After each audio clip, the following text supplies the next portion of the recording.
Class 12th students बेटा ध्यान देंगे। मैं आज कुछ इंपॉर्टेंट चीज़ें करा रहा हूँ बोर्ड के पॉइंट ऑफ व्यू से। ओरिजिन ऑफ फेरोमैग्नेटिज्म, बच्चे क्लास में नहीं आ रहे हैं और जो है अपनी जो भी बच्चे स्टडी के प्रति लापरवाही कर रहे हैं वो जो है क्या कहते हैं, मतलब वो ठीक नहीं कर रहे हैं बिल्कुल भी। टॉपिक है origin of ferromagnetism. Ferromagnetic materials क्या होते हैं? जो मैग्नेट के पास में लाने पर क्या होते हैं? स्ट्रांगली अट्रैक्टेड होते हैं टुवर्ड्स मैग्नेट। तो वीज एक फिजिसिस्ट थे, उन्होंने एक्सप्लेन करा था फेरोमैग्नेटिज्म को on the basis of his domain theory. अब ये डोमेन क्या होते हैं इसको मैं अभी समझाऊंगा, ठीक है। डोमेन थ्योरी के आधार पे उन्होंने फेरोमैग्नेटिज्म को जो है एक्सप्लेन करा था। Materials like iron, nickel, cobalt, the individual atoms are associated with large magnetic movement. इसमें जितने भी ये इंडिविजुअल एटम्स होंगे, अलग अलग एटम्स, इनका जो मैग्नेटिक मूवमेंट्स है वो क्या होगा? लार्ज होगा। अब ये मैग्नेटिक मूवमेंट क्या होता है ये मैं अभी बता देता हूँ, क्योंकि तुम लोग तो देखोगे नहीं, नोट भी नहीं करोगे, क्लास में भी नहीं आओगे, ठीक है। मैं पहले ही एक्सप्लेन कर देता हूँ तुम्हें कहाँ कराया था मैंने। ये बुक में ही दिखा देता हूँ, ये देखो, ठीक है। ठीक हो गया, ये एक्सप्लेन कर चुका हूँ मैं पहले ही। तो ये मैग्नेटिक मूवमेंट है। अब आ जाओ टॉपिक पे, ठीक है। Associated with large magnetic movements होते हैं इसमें। Magnetic movements of neighbouring atoms interact with each other.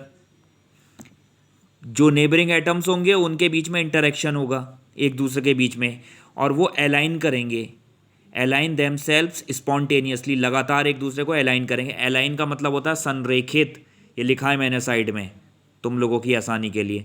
Align का मीन्स होता है संरेखित, इन अ लाइन, ठीक है। संरेखित करते हैं एक दूसरे को लगातार, इन अ कॉमन डायरेक्शन, एक कॉमन डायरेक्शन में, over macroscopic regions. Macroscopic regions को बोलते हैं स्थूल क्षेत्र। स्थूल क्षेत्र का मतलब क्या होता है कि बड़ा, स्थूल का मतलब होता है बड़ा, ठीक है। एक होता है मैक्रो, एक होता है माइक्रो। तो माइक्रो होता है छोटा और मैक्रो होता है बड़ा, स्थूल।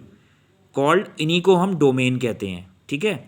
ये एक दूसरे को इंटरेक्शन करके अलाइन करते हैं लगातार एक दूसरे की एक कॉमन डायरेक्शन में, जिन और किसी एक पर्टिकुलर मैक्रोस्कोपिक रीजन में, ठीक है, जिसको हम क्या बोलते हैं? डोमेन्स। अब जो हर एक पर्टिकुलर डोमेन होता है उसका एक टिपिकल साइज होता है और लगभग 1 मिलीमीटर होता है साइज उसका, और उसमें कम से कम 10⁻11 एटम्स होते हैं। So each domain possesses a strong magnetic movement. तो हर एक डोमेन जो है उसके अंदर एक स्ट्रॉन्ग मैग्नेटिक मूवमेंट होता है, ठीक है। In the absence of any external magnetic field, अगर मैग्नेटिक फील्ड की एब्सेंस हो या मैग्नेटिक फील्ड नहीं हो तो ये जो डोमेन है रैंडमली डिस्ट्रीब्यूटेड होते हैं। इस तरीके से देखो, ये जितनी भी लाइंस दिखाई हैं रैंडमली हैं, इधर उधर हैं, कोई भी एक अलाइन में नहीं है, यानी कि संरेखित नहीं है, एक लाइन में नहीं है, इधर उधर उल्टी सीधी हैं, रैंडमली डिस्ट्रीब्यूटेड है। तो इनका जो नेट मैग्नेटिक मूवमेंट होगा वो ज़ीरो होगा, क्योंकि रैंडमली है तो इसलिए जो है कैंसिल आउट कर देंगे एक दूसरे को। जब हम फेरोमैग्नेटिक मटेरियल को प्लेस करते हैं मैग्नेटिक फील्ड में, ठीक है, तो ये जो डोमेन्स हैं ये एक दूसरे को अलाइन कर लेंगे, यानी एक लाइन में कर लेंगे, ठीक है, themselves along the direction of the field. Magnetic field की डायरेक्शन में एक दूसरे को अलाइन कर लेंगे, ठीक है, domains, leading to the strong magnetisation of the material. इससे क्या होता है? मटेरियल में स्ट्रॉन्ग मैग्नेटाइजेशन होता है along the direction of the field. Field की डायरेक्शन में स्ट्रॉन्ग मैग्नेटाइजेशन होगा, ठीक है, of the material along the direction of the field. That is why the ferromagnetic substance are strongly attracts by magnet. जब हम magnet के पास में लाएंगे तो उसके चारों तरफ मैग्नेटिक फील्ड जनरेट होगी। मैग्नेटिक फील्ड से क्या हो जाएगा? वो जो डोमेन्स हैं, डोमेन्स क्या हो जाएंगे? अलाइन हो जाएंगे।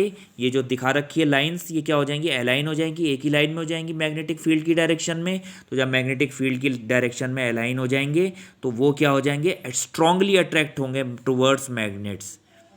तो ये जो अलाइनमेंट है डोमेन का, इसको दो तरीके से हम एक्सप्लेन कर सकते हैं। एक minute. By displacement of the boundaries of domains. जब एक्सटर्नल फील्ड वीक होगा, ठीक है, यानी कमज़ोर होगा एक्सटर्नल फील्ड, तो जो डोमेन्स हैं वो अलाइन होंगे in the direction of B naught, grow in size, while those oppositely directed decrease in size. मतलब जो मतलब उसकी डायरेक्शन में होंगे, एक्सटर्नल फील्ड की डायरेक्शन में, वो ग्रो करेंगे साइज में, और जो ऑपोजिटली डायरेक्शन में होंगे वो डिक्रीज करेंगे। By the rotation of domains, जब एक्सटर्नल फील्ड जो है वो स्ट्रांग होगी, ठीक है, यहाँ पे बात थी वीक की, अब यहाँ पे अगर स्ट्रांग होगी तो डोमेन जो है वो रोटेट करेंगे till their magnetic movements get aligned, तो जिससे इनकी मैग्नेटिक मूवमेंट्स जो होंगे वो अलाइंड हो जाएंगे in the direction of magnetic field B naught, external magnetic field B not.